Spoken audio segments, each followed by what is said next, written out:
नमस्कार बच्चों। मैं मनीषा भारती हिंदी कक्षा में आपका हार्दिक स्वागत करती हूँ। आज मैं पाठ 14 लौह पुरुष सरदार वल्लभ भाई पटेल की कहानी के साथ उपस्थित हूँ। विपत्ति में धैर्य रखना, उन्नति होने पर क्षमाशील होना, सभा में बढ़िया बोलना, युद्ध में पराक्रम दिखाना, यश में रुचि रखना और अच्छे साहित्य को पढ़ाना, ये गुण महान लोगों में सहज ही हुआ करते हैं। आइए पढ़ते हैं इनमें से कौन कौन से गुण पाठ के नायक में हैं। छोटी छोटी 4 कहानियों के माध्यम से जानते हैं। बच्चों की एक टोली पढ़ने के लिए अपने गांव से 6-7 मील दूर दूसरे गांव की पाठशाला जा रही थी। तभी एक बच्चा रुक गया। आगे बढ़ गई टोली से एक मित्र ने पीछे मुड़कर पुकारा, तुम वहाँ क्या कर रहे हो? उत्तर मिला, ठहरो, अभी आता हूँ। सब रुक गए। उन्होंने देखा कि उनके मित्र ने धरती में गड़े हुए खूंटे को पूरी ताकत के साथ वहाँ से उखाड़ दिया।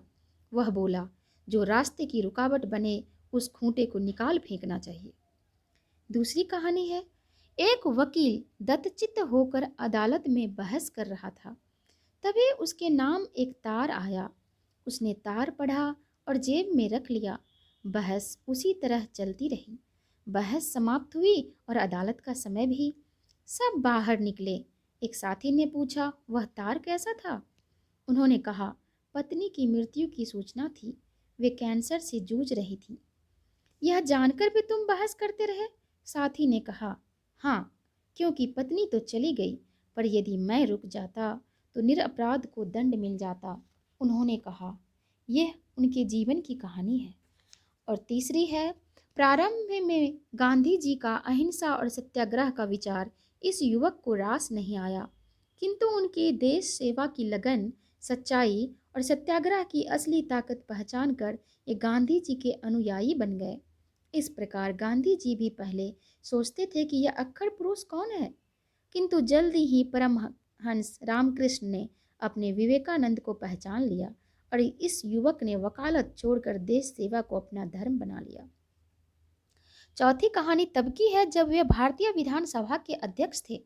एक दिन उनकी बढ़ी दाढ़ी और सफ़ेद सादे वस्त्रों को देखकर भारत घूमने आए अंग्रेज दंपति ने उन्हें चपरासी समझ सभा भवन दिखाने का आग्रह किया। वे मुस्कुराए और उन्हें पूरा भवन घुमाया।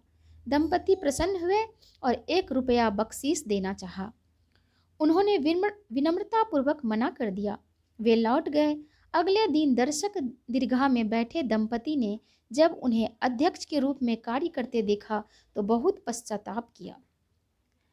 जीवन के ये 4 उदाहरण हमारे सामने सूझबूझ, तुरंत निर्णय लेने की क्षमता, दृढ़ संकल्प, कार्य के प्रति निष्ठा और समर्पण, राष्ट्र सेवा, सरलता, सादगी आदि गुणों से भरे एक ऐसे व्यक्ति का चित्र खींचते हैं जिन्हें हम लौह पुरुष सरदार वल्लभ भाई पटेल के रूप में जानते हैं।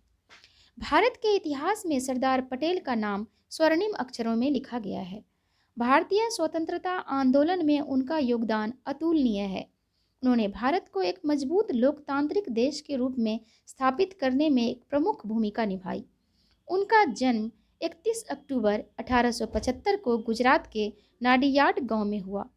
उनके कृषक पिता का नाम श्री झवेर भाई पटेल तथा माता का नाम श्रीमती लाड़बाई था। सोमा भाई, नरसी भाई और विट्ठल भाई उनके अग्रज थे और वे चौथे नंबर के उनके अनुज।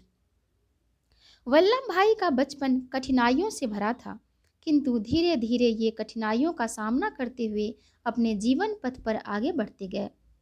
डरना तो इन्होंने सीखा ही नहीं था। सहनशीलता इतनी कि देखने वाला दांतों तले उंगली दबा ले। किसी की गलत बात वे कभी स्वीकार नहीं करते थे, उसे तर्क द्वारा पराजित कर देते थे। ऐसे थे हमारे सरदार पटेल। चट्टान की तरह अडिग रहते थे तो अपनी बातों से मुक्त अट्टहास भी गुजार सकते थे। वे बहुत थोड़े शब्दों का प्रयोग करते थे। कुनैन पर मीठा लगाना उन्हें नहीं आता था। ऐसे व्यक्ति ईमानदार और सत्यप्रिय होते हैं, पर उनकी ईमानदारी कठोरता की और सत्यप्रियता कड़वाहट की पर्यायवाची बन जाती है। इससे आगे की कहानी अगले भाग में जानेंगे। तब तक के लिए धन्यवाद।